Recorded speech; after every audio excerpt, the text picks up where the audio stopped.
मैं यशस्पति झा, व्याख्याता व्याकरण, राजकीय शास्त्री संस्कृत महाविद्यालय अलवर। आज शास्त्रीय तृतीय वर्ष के द्वितीय पत्र प्रौढ़ मनोरमा हल संधि के व्याख्यानक आज हम लोग अध्ययन करेंगे। तो सबसे पहले प्रौढ़ मनोरमा ग्रंथ जो हैं ये टीका ग्रंथ हैं, और टीका ग्रंथ जो है मूल ग्रंथ सिद्धांत कौमुदी। तो सिद्धांत कौमुदी के मूल भाग जब तक नहीं स्पष्ट किया जाता है तब तक प्रौढ़ मनोरमा का भी ये सही ढंग से विवेचन नहीं हो पाता है। साथ में सिलेबस में ये अपने टीका इसमें उल्लिखित नहीं है। ये टीका जो हैं अपने प्राचीन काल से जो लिखा जाता है वो टीका का जो नाम है उस नाम टीकाकार के रूप में देखा जाता है। और टीकाकार जो हैं ये प्रत्येक ग्रंथ के प्रत्येक जगह अलग अलग टीका होते हैं, लेकिन मुख्यतया जो इसका टीका जिससे तात्पर्य लिया जाता है वो शब्द रत्न टीका है। तो सिलेबस में नहीं होने के कारण भी जब तक ये शब्द रत्न टीका का भी साथ साथ प्रतिपादन नहीं होता है तब तक प्रौढ़ मनोरमा का असलियत समस्या निराकरण नहीं होता है। अतएव मैं सबसे पहले सिद्धांत कौमुदी का ये मूल जो सूत्र हैं उसका उच्चारण, उसकी वृत्ति, उसके बाद में मनोरमा का मूल में जो लिखा हुआ है, और उसके बाद में तात्पर्य हिंदी में भी मैं आज आप लोगों के साथ में अध्ययन करेंगे। तो प्रिय छात्रों, सबसे पहले ये हैं हल संधि प्रकरण में अस्तोश्चुनाश्चुः। तो सकार तवर्गयो सकार चवर्गाभ्याम योगे सकार चवर्गोस्तः। उदाहरण है हरिष्येते रामश्चिनोति सच्चित सारंगिंजय। तो इस सूत्र का हिंदी में अर्थ है दंत सकार और तवर के स्थान में तालव्य सकार और चबर के योग होने पर दंत सकार को तालव्य सकार होता है और तवर्ग को चवर्ग होता है। इसका उदाहरण है हरिष्येते, हरिष प्लस सेते। तो दंत सकार हो गया हरिष में सकार और तालव्य सकार का योग है सेते में सकार। तो इसी के योग होने के कारण हरिष में जो दंत सकार हैं उसका तालव्य सकार हो जाता है। इसी प्रकार रामश्चिनोति, सच्चित और सारंगिंजय होता है। इसके बाद में इसी सूत्र का मनोरमाकार लिखते हैं मूल भाग में अस्तोश्चुना। अस्तोः इति समाहार द्वन्द्वः सौत्रम पुंस्त्वम अश्चुनेति सहयुक्ते इति सूत्रे विनापि तद्योगं तृतीयेति वक्ष्यते। योग इत्येतद् अध्याहारलभ्यम्। अत्र स्थान्यादेशयोर् यथासंख्यं निमित्तकारिणोस्तु न सात इति ज्ञापकात् अल्पाचतरम् इत्यादौ तु सौत्रत्वम् अश्चुत्वं न तज्ज्ञानम् इत्यादौ भवत्येव। अस्तोः अश्चौ अश्चुः इति शुभचम् न च तस्मिन्निति निर्दिष्टे इति परिभाषा उपस्थापनेन यज्ञः याच्या इत्यादि न सिद्ध्येत। सात इति लिंगेन तस्या इहानुपस्थानात्। मूल भाग हैं। तो सबसे पहले इस सूत्र की जो दिया हुआ है अस्तोः अश्चुना, अस्तोः इति समाहार द्वन्द्वः। तो इसका जो तात्पर्य है इस सूत्र में आए हैं अस्तोः पद से इसका विग्रह जो है स च तुश्च अनयोः समाहारः। इस विग्रह में समाहार द्वंद्व समास हुआ है। अतः एक वचन का प्रयोग है। इस पर स्वाभाविक प्रश्न होता है कि समाहार द्वंद्व समास से समस्त पद तो नपुंसक होता है, सूत्र में पुल्लिंग का प्रयोग कैसे किया गया? तो इसी का इस ग्रंथ में जो ये टीका ग्रंथ जो है इसमें प्रश्न अपने मन से किया जाता है और उत्तर इस ग्रंथ में लिखा हुआ है। तो मनोरमाकार इसी का उत्तर कहते हैं सौत्रम पुंस्त्वम, अर्थात सौत्रत्वात् पुल्लिंग का प्रयोग हुआ है। उसके बाद में सूत्र में सबसे पहले दिया है अश्चुना। तो ये अश्चुना में तृतीया विभक्ति कैसे हुई, किस सूत्र से हुई है? तो अश्चुना में सहयुक्ते अप्रधाने से सहार्थ में तृतीया हुई है। तदनंतर अपने आप मन में शंका होती है कि सूत्र में सहयुक्ते कहा गया है, अतः सहार्थ वाची शब्द का योग रहने पर उपर्युक्त सूत्र से तृतीया का विधान होता है। इस सूत्र में तो ऐसा कोई पद नहीं है जो सहार्थक हो। पुनः इसके बाद में कहते हैं जो तृतीया का विधान फिर भी कैसे किए गए? तो इसके जो मनोरमाकार उत्तर कहते हैं कि सहयुक्ते अप्रधाने सूत्र की व्याख्या के समय यह बताया जाएगा कि उसके योग के बिना भी, अर्थात सहार्थक शब्द के योग के बिना भी सहार्थ यदि गम्यमान हो तो तृतीया का विधान यह सूत्र करता है। अतः यहाँ सहार्थक शब्द के नहीं रहने पर भी अश्चुना में तृतीया हुई है। अब पुनः प्रश्न होता है कि सहार्थक शब्द का योग भले ही अपेक्षित न हो, परंतु सहार्थ तो गम्यमान होना ही चाहिए। इस तृतीया के लिए यहाँ सहार्थ गम्यमान कैसे हैं, इसी प्रश्न का समाधान करने के लिए यहाँ पर सही ढंग से विवेचन करने के लिए स्पष्ट करते हैं शब्द रत्न टीका।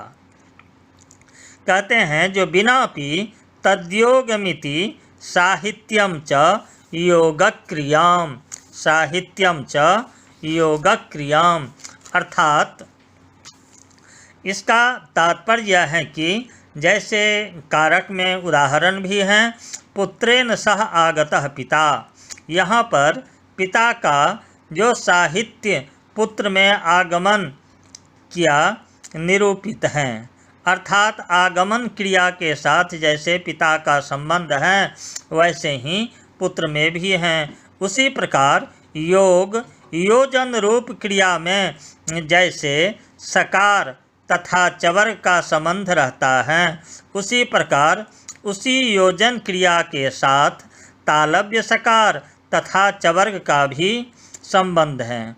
इस प्रकार तालव्य सकार तथा चवर्ग में योग क्रिया निरूपित साहित्य माना जाता है।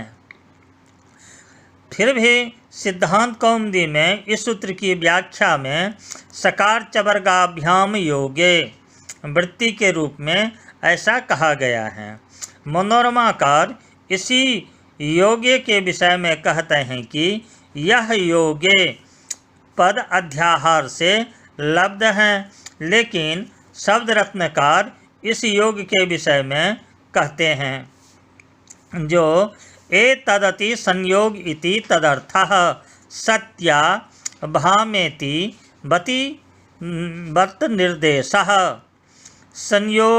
संयोगश्च अव्यभितयोः एवेति किं कटुः तैलम इत्यादौ न दोषः। यानी योग का अर्थ संयोग माना गया है। जैसे सत्यभामा अर्थ में सत्या इस एक देश का या भामा इस एक देश का भी प्रयोग होता है। उसी प्रकार से संयोग अर्थ में संयोग के एक देश योग शब्द का निर्देश प्रयोग व्याख्या में किया गया है। एवं च संयोग योग अव्यवहित पूर्व तथा पर का ही होता है। अतः सकार तथा तवर्ग का यदि तालव्य सकार तथा चवर्ग के साथ अव्यवहित पूर्वापरिभाव रूप संयोग हो तो तभी अस्तित्व आदि होगा। इसलिए चित्तम यहाँ पर दोष नहीं हुआ, क्योंकि यहाँ चकार तथा तवर्ग का पूर्वापरिभाव तो है परंतु अव्यवहित नहीं है। फिर भी मध्य में इकार का व्यवधान है, अतः अस्तित्व नहीं हुआ। इसी प्रकार कटु तैलम, यहाँ भी टकार तथा चकार का पूर्वापरिभाव तो है परंतु संयोग अर्थात अव्यवहित पूर्वापरिभाव नहीं है, बीच में उकार का व्यवधान है, अतः अष्टुना अष्टु से तकार को अष्टुत्व नहीं होता। फिर भी मनोरमाकार के मतानुसार यहाँ पर क्या है तो अस्तोह को स्थानीय माना गया है तथा अश्चुह को आदेश। इसमें भी परस्पर यथासंख्य है, न कि निमित्त अश्चुना तथा कार्य अस्तोह का। यहाँ पर भी ये शब्द रत्नकार कहते हैं जो यथासंख्यमिति एतधना इत्यादि अपि अनादितया तामादाय परस्मैपदानां नलतुसुस् थलथुस नल्बमा इत्यादो सूत्रांतरतरस्थक्रमेण यथासंख्यमिति भावः। यानी तात्पर्य है कि जैसे शास्त्रीय के द्वारा तिप्तझी सिप्थस्थ मिब बसमस त आताम झ थास आथाम ध्वम इट बहिंग महिंग, इसके क्रम से जैसे परस्मय पदानाम नल तुसुस थल थुस नलबमा, नल अतुस उस थल अथुस अ नल ब म आदि आदेशों में यथासंख्य होता है, उसी प्रकार लोक प्रसिद्ध त थ द ध न या च छ ज झ य इत्यादि वर्ण क्रम पाठ भी अनादि है। अतः इस अनादि क्रम को लेकर मनोरमाकार ने स्थानीय जो त थ द ध न तथा आदेश च छ ज झ य में यथासंख्य होने की बात कही है। ये जो चू यानी चवर्ग आदि शब्दों से भी लोक प्रसिद्ध क्रम से ही चवर्ग की उपस्थिति होती है। फिर भी मनोरमाकार ने निमित्त तथा कार्य में यथासंख्य नहीं है, ऐसा जो कहा उसमें वे स्वयं प्रमाण देते हैं। प्रमाण ये सूत्र हैं 7, इसके ज्ञापन करता है। तात्पर्य है कि यदि निमित्त तालव्य सकार चवर्ग का कार्य दंत सकार तवर्ग के साथ यथासंख्य विवक्षित होता तो दंत सकार का तालव्य सकार के साथ ही अव्यवहित पूर्वापरिभाव रूप संयोग रहेगा, तभी अस्तित्व प्राप्त होगा। तालव्य सकार के साथ तवर्ग का यदि संयोग रहेगा भी तब भी यथासंख्या भावात अस्तित्व तो प्राप्त ही नहीं होता। पुनः 7 से सूत्र से तालव्य सकार से परे तवर्ग को अस्तित्व का निषेध करना व्यर्थ ही होगा। अतः 7 सूत्र इस निषेध से यह ज्ञापित होता है कि यहाँ कार्य तथा निमित्त में यथासंख्य विवक्षित नहीं है। फिर भी मनोरमाकार आगे कहते हैं कि अल्पाचतरम, इस सूत्र में चकार तथा तकार का अव्यवहित पूर्वापरिभाव तो है परंतु सौत्रात अस्तित्व नहीं हुआ, जैसे तज ज्ञानम में अस्तित्व होता ही है। यही शब्दरत्न टीकाकार का मत है। फिर भी कहा गया है जो यहाँ पर मनोरमाकार कहते हैं जो 7 इस सूत्र लिंग से यहाँ तस्मिन् नीति निर्दिष्टे पूर्वस्य इस परिभाषा की उपस्थिति नहीं होती। शब्द रत्नकार उसका तात्पर्य बताते हैं कि पूर्वत्व अंश की उपस्थिति नहीं होती। ऐसा तात्पर्य मानने पर ही चित्तम में दोष नहीं होता। इस ग्रंथ का भाव यह है कि 7 सूत्र के द्वारा तालव्य सकार से परे तवर्ग को अच्युत निषेध करता है। एवं च यदि अश्चौ में तस्मिन् इति निर्दिष्टे पूर्वस्य इस परिभाषा की उपस्थिति होगी तब तो दंत सकार अथवा तवर्ग तालव्य सकार अथवा चवर्ग के अव्यवहित पूर्व में होंगे, तभी अच्युत होगा। इस प्रकार तालव्य सकार से परे रहने वाले तकार को तो अच्युत प्राप्ति ही नहीं होगा, पुनः उसे अच्युत का निषेध करना व्यर्थ होगा। अतः 7 यह जो सूत्र हैं ये निषेध ही ज्ञापित करेगा कि अश्चौ में तस्मिन् इति निर्दिष्टे पूर्वस्य इस परिभाषा की उपस्थिति नहीं होती। तो 7 यह सूत्र निषेध तालव्य सकार से पर में ही विद्यमान तवर्ग को प्राप्त अच्युत का निषेध करके स्वांश में चरितार्थ होगा। परंतु यदि अश्चौ में उपर्युक्त परिभाषा की उपस्थिति नहीं होगी तो अव्यवहितत्व अंश की भी उपस्थिति नहीं होगी। तो चित्तम यहाँ भी चकार से परे तवर्ग तकार को है ही, यहाँ भी तकार को अच्युत होने की आपत्ति आएगी। अतः शब्द रत्न टीकाकार कहते हैं कि तस्मिन् इति निर्दिष्टे पूर्वस्य परिभाषा तो उपस्थित होती ही है और उसके कारण अव्यवहितत्व अंश की उपस्थिति भी होती है, केवल पूर्वत्व इस अंश की उपस्थिति नहीं होती। इस प्रकार अव्यवहितत्व अंश की उपस्थिति होने से चित्तम में दोष नहीं होता और पूर्वत्व अंश की अनुपस्थिति होने से 7 यह निषेध स्वांश में चरितार्थ होता है।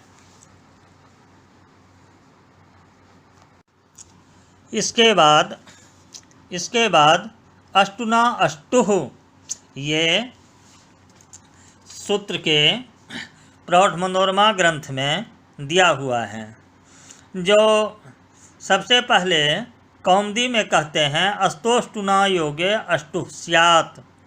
सकार तवर के स्थान में मूर्धन्य सकार और टबर के योग होने पर दंत सकार का मूर्धन्य सकार होता है और तवर्ग का टवर्ग होता है। उदाहरण में दिया है रामष्ठः, रामष्टिकते, पेष्टा और तट्टिका। तो इसका भी मनोरमाकार जो है ना इसी प्रकार से कहते हैं अष्टुना। अष्टुना यानी पाणिनि सूत्र 8वां अध्याय 4था पाद और 41 नंबर का सूत्र। इहापि कार्ये निमित्तयोर यथा संख्यम न तोहसी इति ज्ञापकात् अष्टौ अष्टुः इति सुवचम इष्टे इष्टे इत्यादौ न पदान्ता इति ज्ञापकात् न दोषः। यानी मनोरमाकार का कथन है इसमें टीका के रूप में, जो अस्तोः अष्टुना अष्टुः इसी के समान ये भी सूत्र अस्तोः कार्yi हैं और अष्टुः निमित्त। इसके साथ यथासंख्य नहीं हो सकता है। इसमें ज्ञापक हैं तोहसी यह सूत्र। तात्पर्य यह है कि यदि यहाँ कार्yi तथा निमित्त में यथासंख्य होता तब तो दंत सकार से परे मूर्धन्य सकार के रहने पर ही तथा तवर्ग से परे टबर के रहने पर ही अष्टुत्व होता। मूर्धन्य सकार के परे तवर्ग को तो अष्टुत्व प्राप्त ही नहीं होगा। पुनः तोसी सूत्र से मूर्धन्य सकार के परे तवर्ग को अष्टुत्व का निषेध करना ही व्यर्थ होगा। अतः तोसी यह निषेध ही ज्ञापित करता है कि अष्टुना अष्टुः सूत्र में कार्yi तथा निमित्त में यथासंख्य नहीं है। इस सूत्र के विषय में भी मनोरमाकार कहते हैं, यहाँ भी सूत्र में दिया है अष्टौ अष्टुः अष्टौ अष्टुः इति शुभचम। ऐसा ही सूत्र पाठ करते तो अच्छा होता। यहाँ भी प्रश्न होता है कि उपर्युक्त कथन करने पर अष्टौ इस सप्तम्यंत के कारण तस्मिन् नीति निर्दिष्टे पूर्वस्य इस परिभाषा उपस्थित होकर अव्यवहित पूर्वत्व की उपस्थिति कराएगी। तो मूर्धन्य सकार तथा टवर्ग से अव्यवहित पूर्व में रहने पर ही दंत्य सकार को मूर्धन्य सकार तथा टवर्ग को टवर्ग रूप अष्टुत्व हो पाएगा। एवं च इट पलस्ते और ईश पलस्ते इत्यादि में यहाँ की टवर्ग अव्यवहित पर में है, अष्टुत्व नहीं हो पाएगा, तो इट्टे ईष्टे रूप नहीं बन पाएंगे।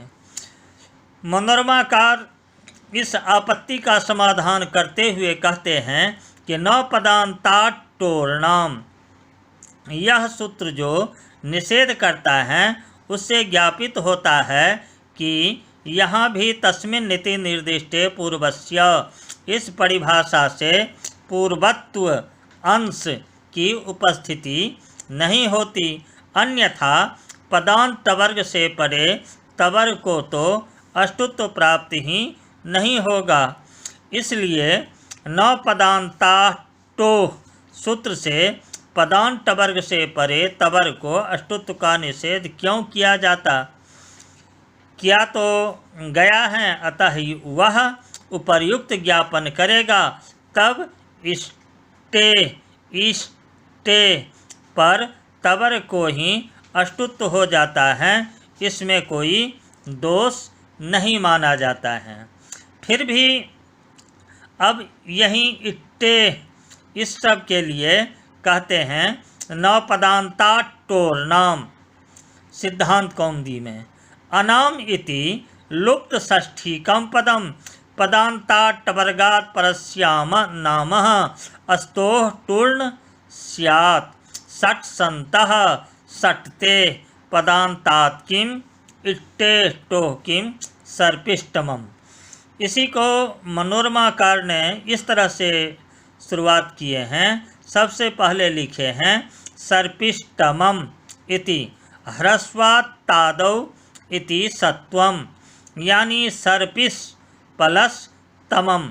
यहाँ पर सर्पिस के दंत सकार को ह्रस्वात् तादौ से मूर्धन्य सकार होता है और यहाँ पर भी शब्दरत्न टीका में कहते हैं जो सत्वमिति न च सस्य पदान्तत्वे जस्त्वं भविष्यति इति तद व्यर्थमिति वाच्यम।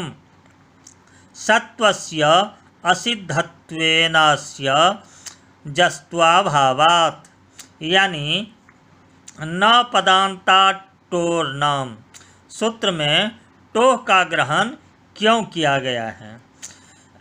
टोह का ग्रहण क्यों किया गया है? अर्थात पदांत टवर्ग से परे दंत सकार को मूर्धन्य सकार तथा टवर्ग का टवर्ग नहीं होता, ऐसा क्यों कहते हैं? तो इस प्रश्न के समाधान में कौमुदी में व्यावृत्ति दी गई है सर्पिष्टमम्, जिसका तात्पर्य है कि यदि टोह का ग्रहण नहीं होगा तो सर्पिस प्लस तमम। यहाँ भी पदांत मूर्धन्य सकार से टवर्ग के परे अष्टुत्व का निषेध होने लगेगा, सर्पिष्टमम् प्रयोग नहीं बन पाएगा। यहाँ शब्द रत्नकार कहते हैं जो पहले किसी ने प्रश्न किया कि सर्पिस का मूर्धन्य सकार पदांत में है तो उसे झलाम जसोंते से जस्त हो जाएगा, तो टोह ग्रहण करना व्यर्थ है। व्यर्थ का तात्पर्य है कि टोह ग्रहण तो इसलिए किया गया कि पदांत टवर्ग से परे ही टवर्ग को अष्टुत्व का निषेध हो, पदांत मूर्धन्य सकार से परे टवर्ग को अष्टुत्व का निषेध न हो, सर्पिष्टमम् प्रयोग बन सके। परंतु टोह ग्रहण करने पर ही सर्पिष्टमम् यह प्रयोग तो बनेगा ही नहीं, क्योंकि मूर्धन्य सकार पदांत में है तो उसे जस्त होकर डकार हो जाएगा। इस प्रकार वहाँ पदांत में मूर्धन्य सकार तो होगा नहीं, जो कि टोह का व्यावर्त्य है, अतः टो ग्रहण व्यर्थ है। फिर भी शब्द रत्नकार इस तरह से कहते हैं, उत्तर देते हैं कि जस्तु की दृष्टि में ह्रस्वात् तादौ से होने वाला सत्व चूँकि असिद्ध है, अतः उसे जस्त नहीं होगा, वहाँ पदांत में मूर्धन्य सकार रहेगा ही। उससे परे तवर को अष्टुत्व का निषेध न हो, ये तदर्थ टो ग्रहण सार्थक माना जाएगा। अब इसके बाद में प्रौढ़ मनोरमा ग्रंथ में दिया हुआ है वार्तिक, जो प्रत्यये भाषायाम नित्यम, प्रत्यये भाषायाम नित्यम यत्तु प्राचाम मयटि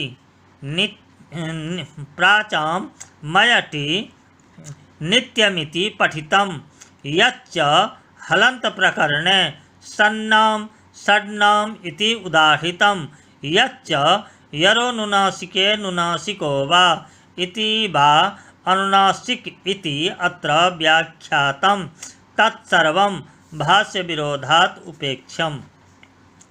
यानी प्राचीन वैयाकरण ने यहाँ प्रत्यय भाषायाम नित्यम ऐसा वार्तिक न पढ़कर मयटि नित्यम ऐसा वार्तिक जो पढ़ा है वह, तथा इसी कारण से हलंत प्रकरण में सन्नाम षड्नाम ये दो रूप वाला उदाहरण दिया। इसमें उनका अभिप्राय यह था कि मयट के परे ही यर को नित्य अनुनासिक होता है, अतः नाम के परे षट को विकल्प से अनुनासिक होगा।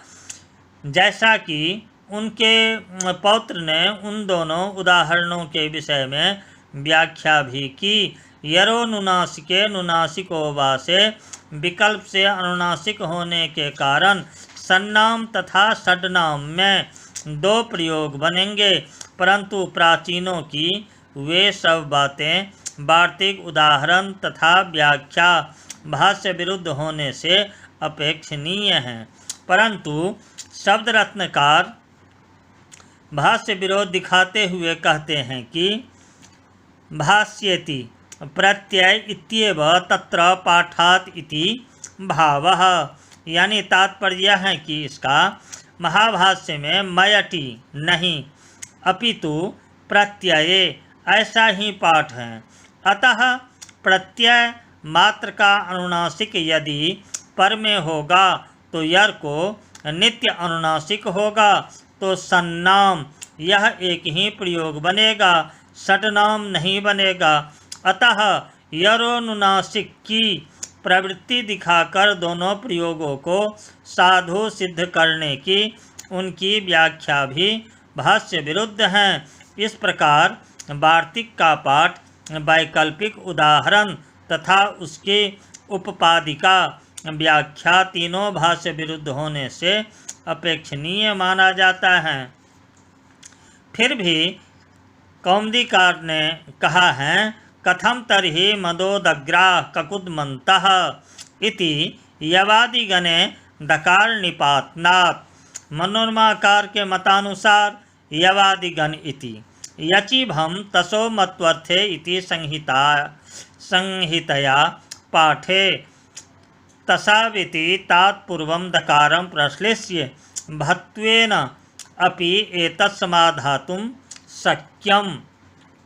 शक्यम, यानी प्रत्यय संबंधी अनुनासिक के परे या यो कहिए अनुनासिकादि प्रत्यय के परे प्रत्यय भाषायाम नित्यम से यर को यदि नित्य अनुनासिक होता है तो पुनः मदोदग्राः ककुद्मन्तः, यहाँ पर ककुद प्लस मंतः, इस स्थिति में मतु प्रत्यय के मकार रूप अनुनासिक के परे दकार को अनुनासिक नकार क्यों नहीं हुआ। इस प्रश्न जब कौमुदी में उठा तो यहाँ पर उत्तर दिया गया कि यवादिगण में ककुद ऐसा दकारण शब्द का निपातन हुआ है, अतः यहाँ दकार को अनुनासिक नहीं होगा। क्योंकि यदि ककुद के दकार को अनुनासिकत्व इष्ट होता तो ककुद ऐसा नांत ही निपातन करते। इस प्रकार मतु प्रत्यय के प्रकृतिभूत का ककुन ऐसा नांत निपातन होने पर भी अन्यत्र ककुद ऐसा दांत प्रयोग भी हो ही जाता, पुनः दांत तो निपातन किया जाता। ततः सामर्थ्यात दकार को अनुनासिक नहीं होगा, ऐसा समाधान कौमुदी में दिया गया। अब मनोरमाकार उसी प्रश्न का दूसरा समाधान देते हुए कहते हैं कि यचिभम तथा तसौ मत्वर्थे, इन दोनों सूत्रों का यदि संहिता पाठ एक साथ पाठ यचिभम तसौ मत्वर्थे ऐसा करें और इस पाठ में तसौ के दकार से पूर्व दकार का प्रश्लेष माने तो सही है। यानी प्रश्लिष्य जो शब्द रत्नकार स्वीकार किया है, दकारम इति चर्त्वेन इति भावः, यानी प्रश्लिष्ट उस दकार को चर्त हो गया है ऐसा माने, अतः वहाँ दकार का श्रवण नहीं होता है। तब तो मत्वर्थीय प्रत्यय के परे दकारांत तकारांत तथा सकारांत की भसंज्ञा होगी, तो ककुद प्लस मंतः, यहाँ पर दकारांत ककुद की भी भसंज्ञा हो जाएगी। तो भसंज्ञा तो पदसंज्ञा का बाद होने के कारण ककुद में पदत्व नहीं रहेगा, तो उसके दकार में पदांतत्व नहीं रहने से प्रत्यय भाषायाम से उस दकार को अनुनासिक नहीं होगा। यह भी समाधान दिया जा सकता है। फिर भी शब्द रत्नकार खंडनकारोक्त आक्षेप का उत्तर देने के लिए खंडनकार ने जो आक्षेप देने के लिए मनोरमा को उद्धृत किया है, पहले उसे अनुदित करते हुए कहते हैं। जो मनोरमा में जो समाधातुम शक्यम कहा गया है, उसके आगे ही केचित इन मृन्मा नित्यस्या सिद्ध्यापत्ते ऐसा पाठ मानकर खंडनकार ने उसका अनुवाद करके उसमें दोष देते हुए मृच्छ शब्दस्य इत्यादि कहा है। इस प्रकार यहाँ के शब्द रत्न का भाव यह निकला कि ककुद मंतः में अनुनासिकापत्ति का वारण करने के लिए जो तसौ के दकार से पूर्व दकार का प्रश्लेष करके मत्वर्थीय प्रत्यय के परे दकारांत की भसंज्ञा करने की बात कही गई, वह किसी का मत है। इसलिए शक्यम के आगे मनोरमाकार ने इति के चित कहकर इसका खंडन करते हुए कहा, तब तो मृन्मान यह प्रयोग ही असिद्ध होने लगेगा, क्योंकि मृद इस दांत की भसंज्ञा हो जाएगी, तो पदांतत्वाभावात अनुनासिक नहीं होगा। खंडनकार यहाँ तक मनोरमा का पाठ मानकर उसमें दोष देते कि मृत शब्द का यवादिगण में पाठ होने में कोई प्रमाण नहीं है, अतः मृद शब्द से जब मतु प्रत्यय होगा तो झय से बत्व होकर मृद्वान ही प्रयोग बनेगा। मृन्मान यह तो प्रयोग ही असंभव है, अतः इस असंभव प्रायेण को लेकर किसी मत को दूषित करना उचित नहीं। कि इस आक्षेप का निराकरण करते हुए कहते कि मनोरमा में